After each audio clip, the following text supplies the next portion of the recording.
أعوذ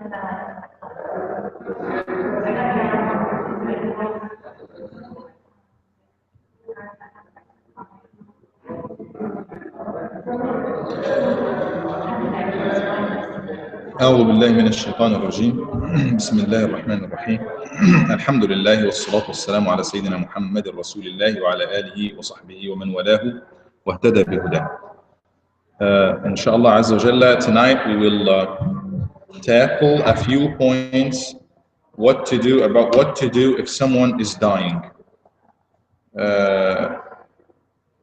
One of the topics that not many people are aware of, and this is one of the situations that some people may panic when this is happening, and if there is no knowledge about what to do, so everybody just waiting for someone else to do those simple things and simple sunan for the person. So these are 16 things to do when a person is dying.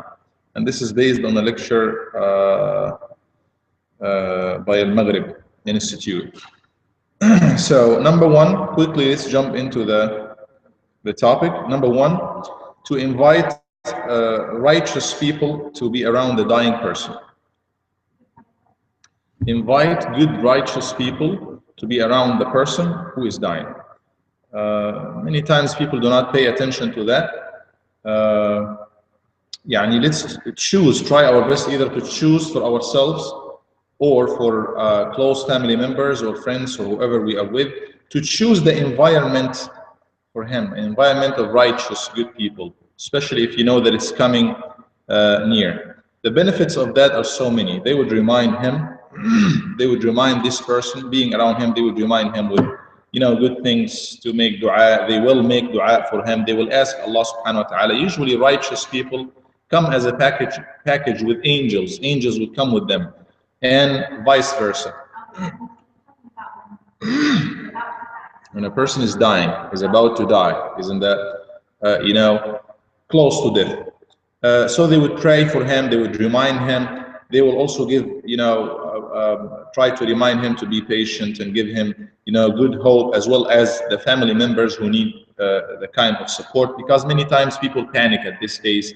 Everybody is crying or everybody is worried, and when the person is already going through the agony of death, he doesn't want to see everybody crying around him, and everybody that will add to the pressure.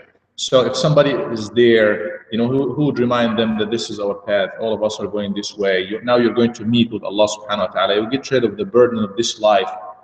You're not going to be in pain anymore. They would keep reminding them and giving them hope and teaching them about what to do and reminding them about the good things. It's always good to be with and around righteous people, especially in those moments. Step 2, quickly, to remind him that he should have more hope than fear. Sometimes the closest people are crying and talking about the how he would leave them with nothing. No one would. I mean, it's an atmosphere of gloomy atmosphere in general. But everybody around him should be always reminding him, giving him hope, giving this person more hope of what he is going to. Anas ibn Malik radiallahu anhu once narrated that Rasulullah sallallahu alayhi wasallam entered on a young person who was dying. And the Nabi sallallahu alayhi wasallam asked him, how do you find yourself? He said, I seek hope from Allah and I fear my sins. He got hope, he has hope that Allah subhanahu wa ta'ala is going to deal with him with forgiveness and everything, but at the same time he is afraid that he did some sins. So Rasulullah sallallahu alaihi wasallam said, they are not combined in the heart of a believing slave at this time, except that Allah gives him what he wants and protects him from what he fears. Both of these things, you have both hopes and you're kind of worried about your sins and your shortcomings in this life. Both of these at the same time, at this position, and Nabi sallallahu alaihi wasallam said they will not be there until or unless Allah subhanahu wa ta'ala will protect the person from what he fears and gives him what he hopes. And the Nabi Sallallahu Alaihi Wasallam also reminds us that none of you should die except having good thoughts about Allah. يحسن الظن بالله. Have good thoughts and good hopes of Allah subhanahu wa ta'ala. Try your best to think of those good thoughts, especially at the last moments and last minutes of your life. So we should remember that. No, that's number 2. So I mean, it's all should be an atmosphere of hope, and that the person is going to be in a better abode and a better place, and so on. Salihun, the righteous people, the scholars, that was their case. Yeah, they would look like worried all their life, not laughing that much. But at times of death, like what happened with this one of the ulama, he was dying, and he was almost, that was the opposite of what he used to look like in life. He was worried and almost crying and praying and things like that. But now he was kind of smiling and almost laughing. So everybody around him wonders why or how could you laugh in a position like this. He said, what I've been avoiding all my life, which is death, is coming to me now. No more, I don't have to avoid it anymore. It's coming to me. And what I was hoping for is very close, is very near to me, meaning what I was hoping for, which is meeting with Allah. The meeting with Allah, now I'm just a few minutes away from that. And there should be no fear or anything. Step 3, one of the physical things to do, it happened with the Nabi Sallallahu Alaihi Wasallam. He used to do it to himself and ask Aisha to do it for him. This is to moisten his face and lips. Try to get some water, and the person in this situation is kind of the face is getting dry, the mouth is getting dry, the lips. So Nabi Sallallahu Alaihi Wasallam used to, he got a can or a container of water, and he used to get some water and wipe over his face. يقول سبحان الله إن للموت لسكرات أو لا إله إلا الله. There is no God but Allah. Indeed, there are agony for death. So that will could help the person say La ilaha illallah, because sometimes when they are in this hard situation, they are unable to talk and their mouth get dry. That's one of the sunnah that we might consider as well. Step number 4, like Musa.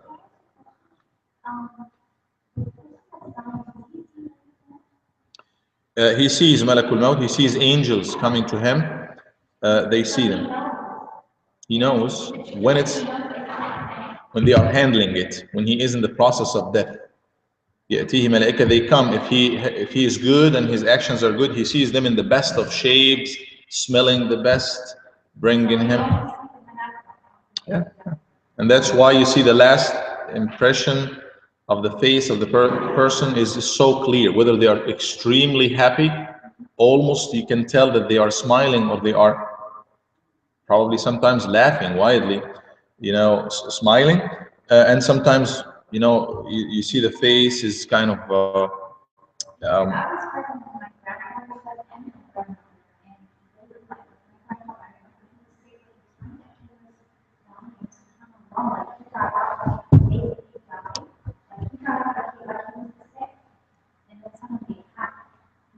right. The very last person that we made ghusl, washed the body, and he died in our community. Very similar situation like this happened. His son told me he was almost like not able to move. He was completely bedridden for the last, whatever period of time before his death. And all of a sudden, when he died, he stood up and he talked to us and he said, "This is the angel of death coming to me right now." So, it happens, yes. So step number 3 is to moisten the face and the lips of this person. That will help him speak and talk, hopefully the good talk, La ilaha illallah, and so on. Step number 4 is to try to say the shahada in front of him without asking him to repeat it, without forcing him to repeat it or anything. So it's kind of reminder. It works as a reminder for him. And Nabi Sallallahu Alaihi Wasallam, he said, kind of dictate or say or laqinu, kind of try to get your dead people or people who are dying to say La ilaha illallah. But it's not, a person who is under pressure of, not sickness or it's death. It's one of the things that is, nobody can describe it, because no one comes the other way around to tell us how it happens. But we know that it has sakarat and agony and so on. So he is really in pressure. You don't want to put other pressure on him, so that will probably chase him away or something. But you might say it in front of him to get him to say it. Once he say it, there's no need to repeat it, unless he speaks something else, because the Nabi Sallallahu Alaihi Wasallam said, "Man kana akhiru kalami," whoever says La ilaha illallah and that was the last of his speech in this life, he will make it to Jannah. So we try our best to get the person to say La ilaha illallah somehow, without pressure, without forcing that on him. And there is no need to repeat it once the person, says it. They die. Yeah, we're not talking about the,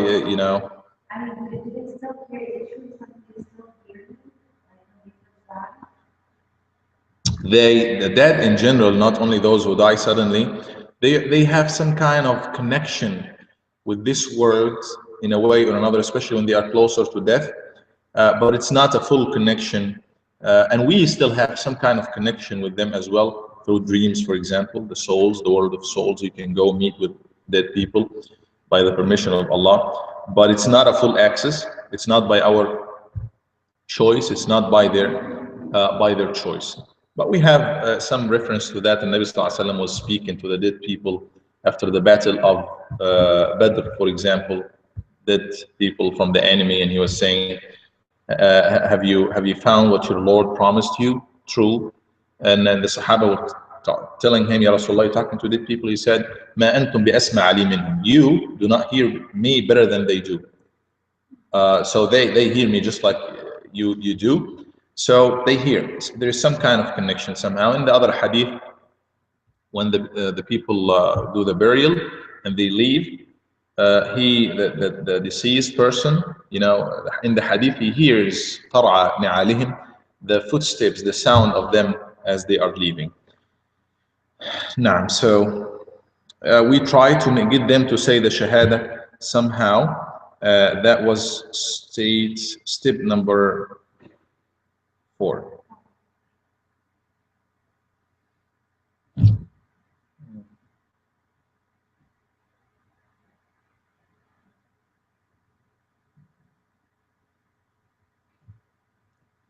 Okay. Excuse me.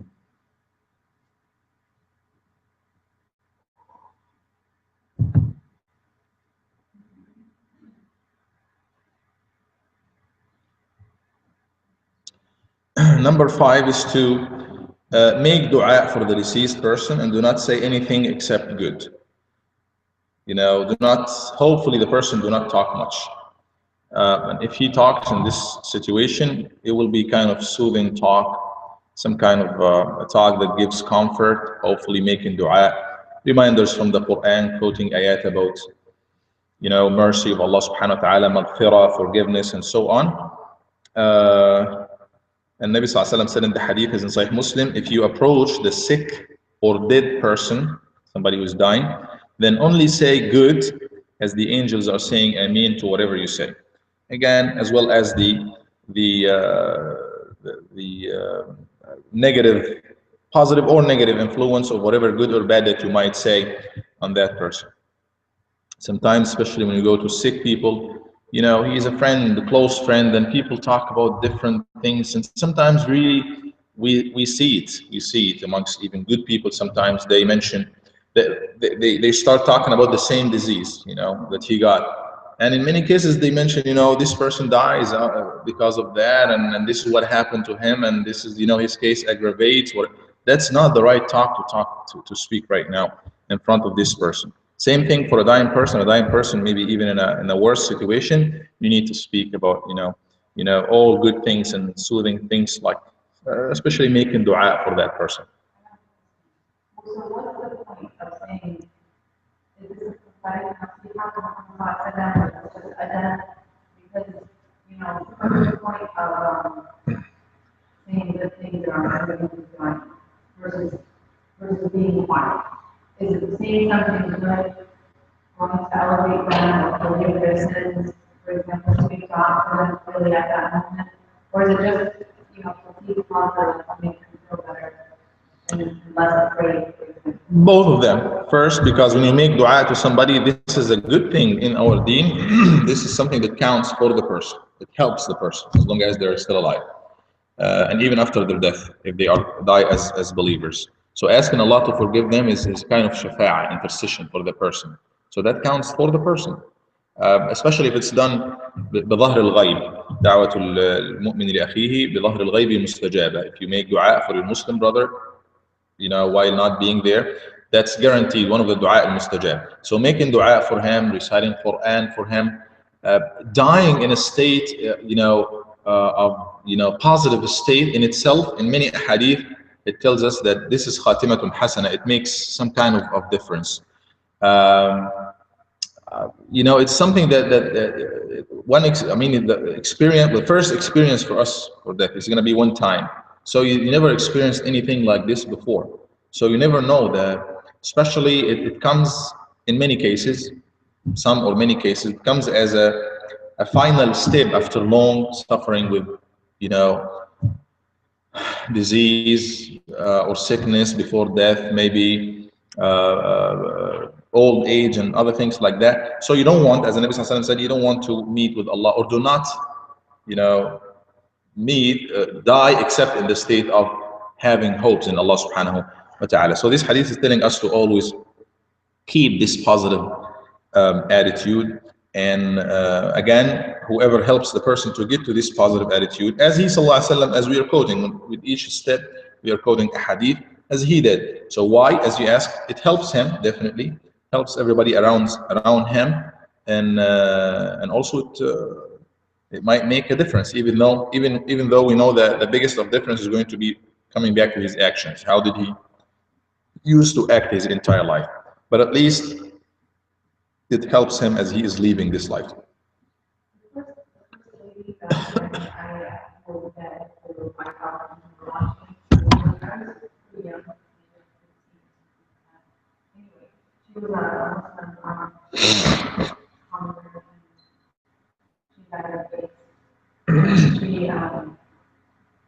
And the whole time they were watching her, I was focused, ask Allah to forgive her, this and that, general, regular thing. And then I always wondered, how much of this is God on her? She has her sins, she has her, the reward, she's forgiven for a lot of things, and she wastes them, but really, what's the difference is that you kept good company. What did she do to qualify to that? She might not have done anything to get some credit. It's a mere fadl from Allah, grace from Allah could be coming to her. But in cases like that, that is an indirect way you're getting credit, because she somehow joined this masjid or this group, and now the group of those people are making dua for her, versus somebody who just decided to dissociate himself or herself from a community, from people, so he would be dying, in the middle of, you'll be surrounded by people who are non-Muslims. They would not care. They would follow whichever way with him. So he will be suffering in the process of death. He will not have anybody mentioning Allah subhanahu wa ta'ala. In some hadith, even though they are I'm not sure about their strength, when you visit the graveyard in general and say Quran, specifically Qul Allahu Ahad, that works as alleviates the pain of everybody. If somebody is in pain somehow, because this is the Quran, the Kalamullah, and again, if you are making a dua or saying salam to them, assalamu alaikum, all of that works, helps them all. So if somebody is in a state of dhikrullah azza jalla, he will not feel like alienated. Angels are there, brothers and sisters, making dua for him. Again, making dua is kind of intercession with Allah. Maybe someone who's good amongst those that Allah would, might make a difference. It might make a difference even in the actions, credit of that person. and angels will be saying Ameen. So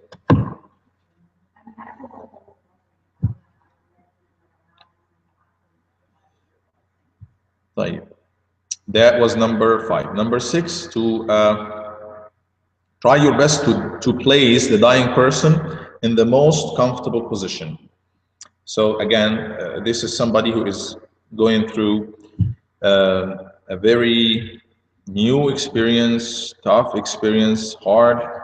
What you want to describe it, it's death. It's death. So make that person extremely physically and emotionally in a comfortable position. Sometimes some people insist to make him face the Qibla, even though the bed is not, the normal position. If he is in his bed or something, he's not going to be facing the Qibla. So changing that position, it's mentioned in some hadith, but they are not that strong. It's not like a must that you should do that. After death and in the grave, that's something else. But do not make him uncomfortable. So changing this position, moving him from place to place, no. Make him in a comfortable position. So, that's one of the steps that helps him as he is going through death. Step 7, we need to test to see if the person is indeed, has indeed died or not. It might be a, kind of interesting experience to know that in United States, in here, more than 400 people are misclassified as dead annually, every year. 400 people, they are dealt with, they are classified as dead, but then they figure out later they did not die. So they put them in grave, or they, take some procedures. It says that more than 2,000 people in the past 20 years in the city of London alone, they were misclassified as dead. So, I mean, that's we need to make sure. The source for that is death and its causes.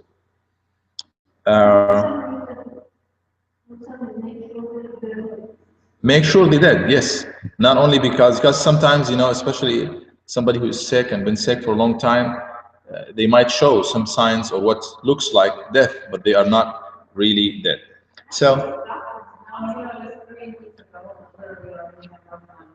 I was reading about the non-identified figure of Europe, not America, Europe. And the doctor said that she had the old lady, had all the signs of death, that people with no pulse. And she was there for that, and then they took her, and she was asleep. And she just said, I took a nap. Okay. So we need to make sure, definitely this is the job of doctors, but before the doctors can come, we might need to do that, because it might be long before the physician would come. And we will talk about some steps to do in case death is confirmed. We have some things to do before the doctor comes. Some of the suggested signs to do that, as mentioned, some of them are mentioned in the books of fiqh and so on, is to test, definitely most obvious one is to test the pulse. If they still having, the heart is beating or not. But again, this is one of the obvious signs, but you might not get the pulse, but it might be so weak or so very faint. So that's not a definite sign, especially for somebody who is just using his hands or ears or something to see if there's pulse or not. But this is one of the signs. Check in the eye as well. What do you call it? The pupil, with the light, just gently opening the eye and getting like a little small flashlight or something. If it opens up, if it responds to the light and shape changes, that means the person is alive. But if there's no change, then this is another sign that the person is dead. And also the breathing test, either by the hand or by the ear or something. But again, that's not a definite sign. One of the suggestions is to get a small glass or mirror or something, because the breathing might be so fainting. But if any air is coming, the fog should build up on the mirror in a way or another. And again, if the body becomes colder, that's one of the obvious signs. It might take some time. You know, it says that the body loses about 1 degree centigrade per hour. So it might take some time until the body gets really cold. But it's anyway, it's one of the signs. Skin as well. If you give, you know, a little pinch to the skin, the elasticity of the skin is gone, you know, gradually gone after the person dies. So if it's still there, it's taking the same shape and not getting back, you know, fast or smooth, that means no life is in there. And also the joint test, usually after death, because the blood, you know, get trapped in the joints. Joints become stiff, a little bit stiff. But if life is in there and blood circulation is working, then it's going to be normal.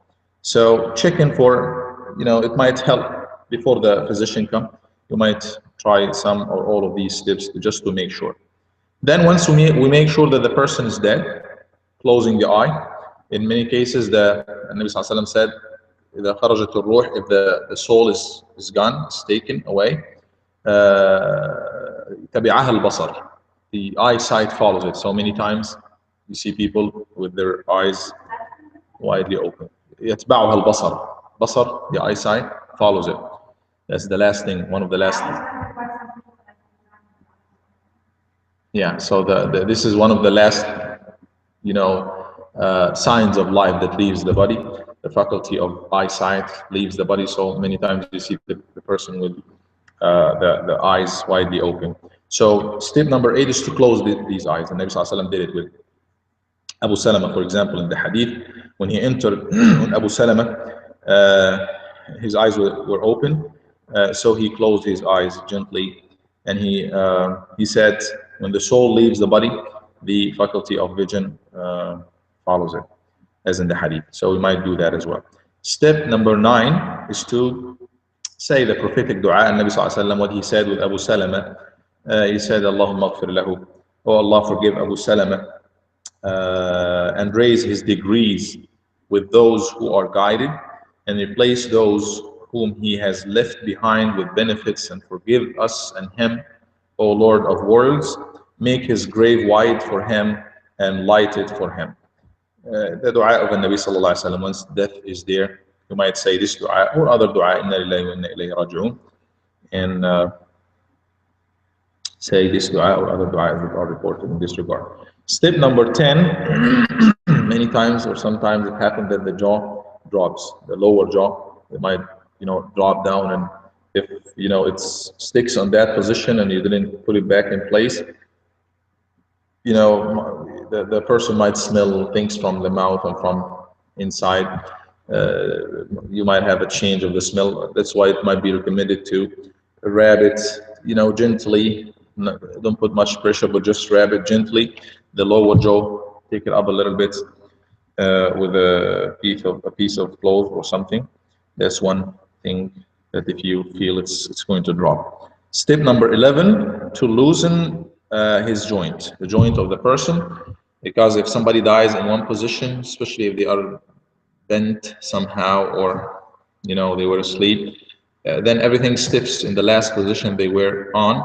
So, and we see this sometimes, it gets really difficult to wash the body if the body is not, you know. So yeah, so you might need to, especially the fingers, hands, shoulders, those are the legs, those are the joints that, you know, the person who's washing the body would need to. Washing and shrouding as well, because if the person is not in a straight position, it's going to be very difficult to shroud them. So loosen them a little bit, you know, will push the blood, whatever the blood is remaining in the joints, away, so it will remain, you know, loose, kind of loose. Step number 11, to take off the outer garments.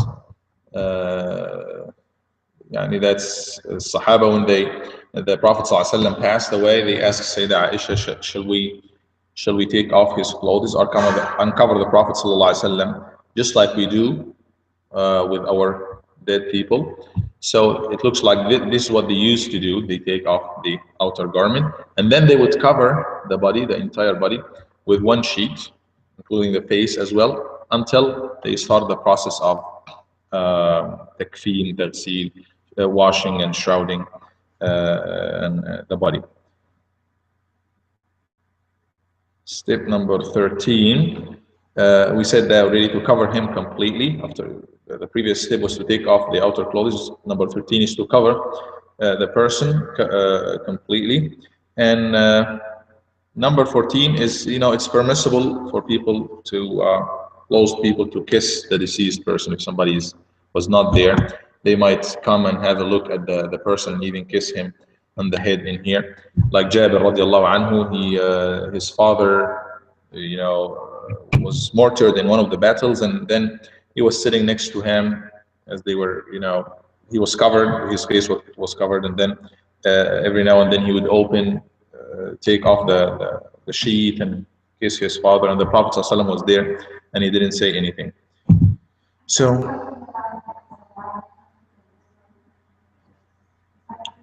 a majority of scholars believe that marriage is still valid. I mean, still, it's based on what happened to the marriage contract after death.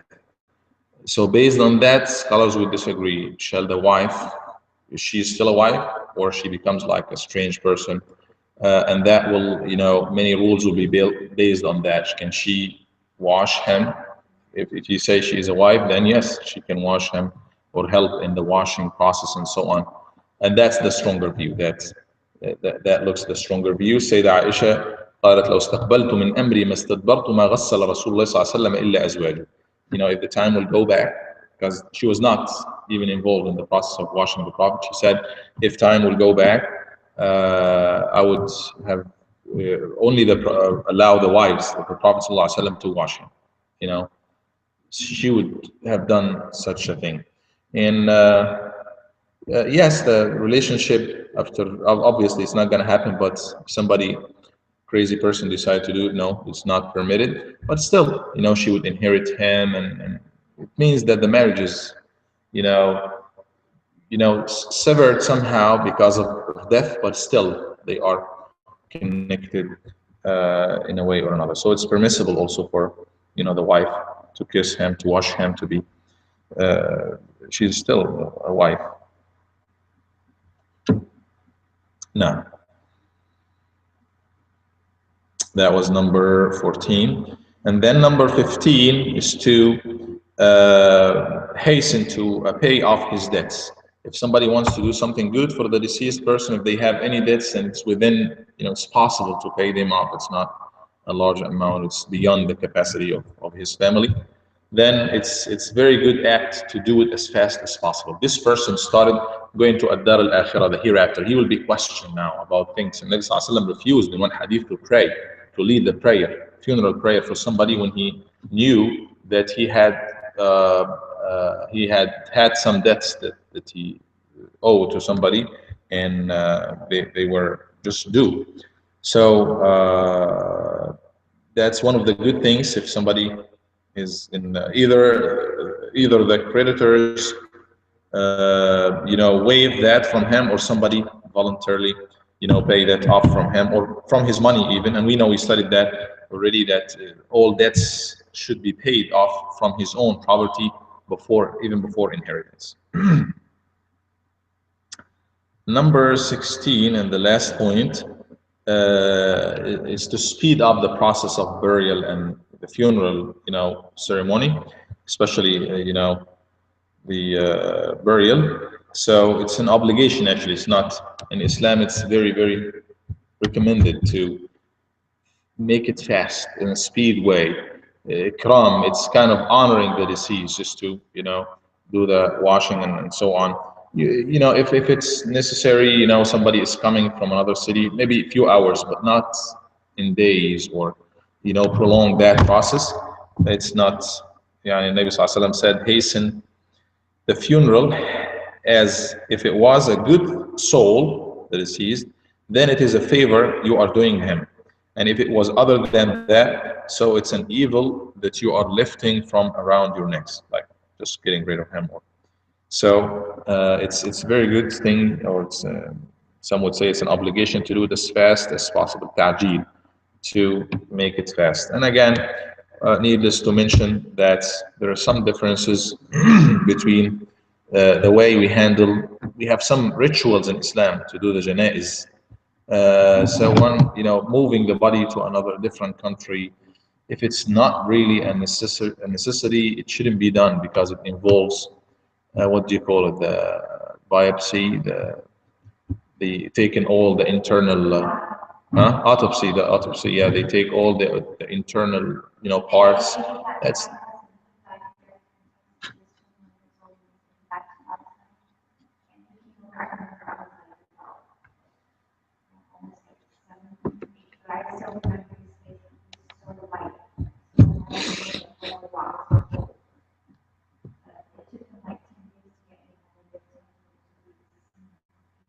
right. So this, yeah, before they put him in an airplane, they take all the liquids, the blood, they take all the internal bodies, which is, that's against Islam. We need to keep the body intact as is, not removing anything from it. So they almost more than half of the body, I guess, is gone, is taken off completely in this process. Also,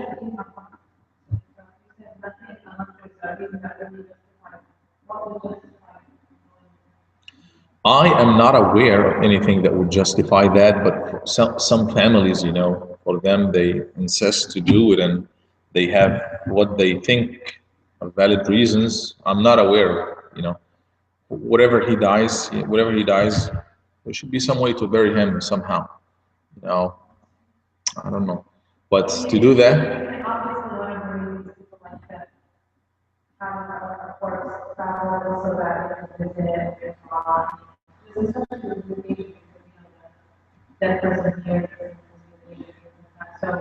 I don't think this is a valid reason at all. They do it for themselves, because visiting and stuff, they can still make the dua for him, and it's the land of Allah. This earth belongs to Allah. Whatever he dies, removing all of these parts from the body, that's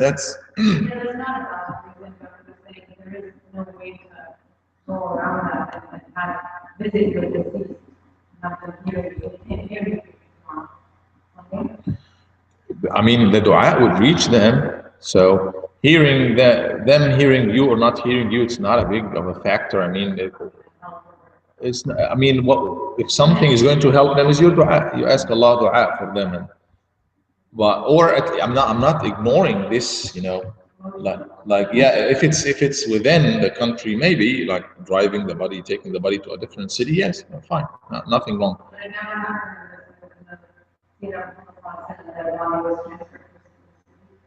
I am not aware that during his lifetime that a body was transferred, but if a body it's not about transferring the body. It's mainly about, if it's going to be transferred with the entire body intact, yes, that would, even though it's not unnecessary, but in this case, you might strongly argue that he needs to be close to the family and he doesn't have any family member. He's fine. It's just delaying the process of death. That's the entire thing. But playing with the body in such a way is not acceptable at all. That's another big argument. It's not an ultimate yes or no, but in this case, it's not a donation of organs. Even if they will take the bowels and all the blood from the body, they would literally leave you with the, yeah, right. So, and they put, I think, I'm not sure, but that's what I know is the biggest factor. I think they add also some maybe chemicals or some preservatives or whatever, formalin and stuff. So that's a lot of unnecessary change to the body of the deceased person. I was thinking of something else. Yeah. So these are the main things that are supposed to be done to we should be aware of. Obviously, there are a lot of details for washing and burial, but that might need another session or two. We can talk about it later, but that's generally the process of. Yes. There's an option where they all, they used to watch at the funeral. We do wash here. No, we wash here. Hmm.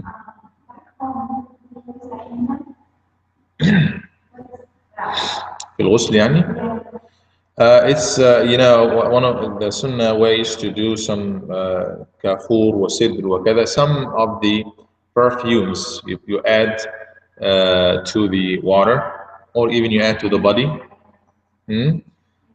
No, that's kafur. It's sidr and kafur, some kind of you know, strong smelling, you know, the kafur and this thing, or any kind of perfume might work. It's mainly for the changing smell of the body, to keep the body smelling, you know, good. And some, you know, believe that they put the sidr in a specific to push away the insects or worms and some, you know, things that could affect the body, simply because they are the odor of these substances are really strong and they push away those things. So it's recommended to add this, you know, bakhur or whatever kind of perfume that's available. You said, for speed up the very important to send the people, he's in the group or you are, it's a burden that you are putting it off of your neck, like they are carrying it, so get rid of it so quickly, like don't keep that evil thing for long. Any questions?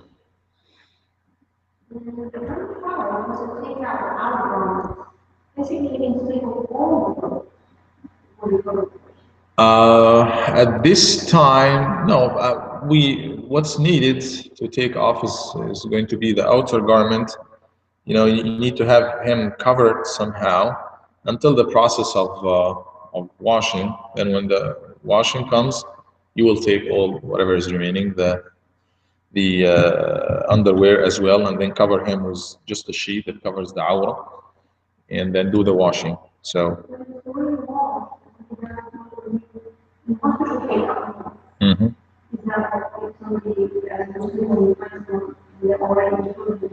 Yeah. If you think it's going to be hard to take them off, and it's going to include a lot of movement and stuff, especially if it's tight or not easy to take off, yes, yeah, do that. We do that also here sometimes. No.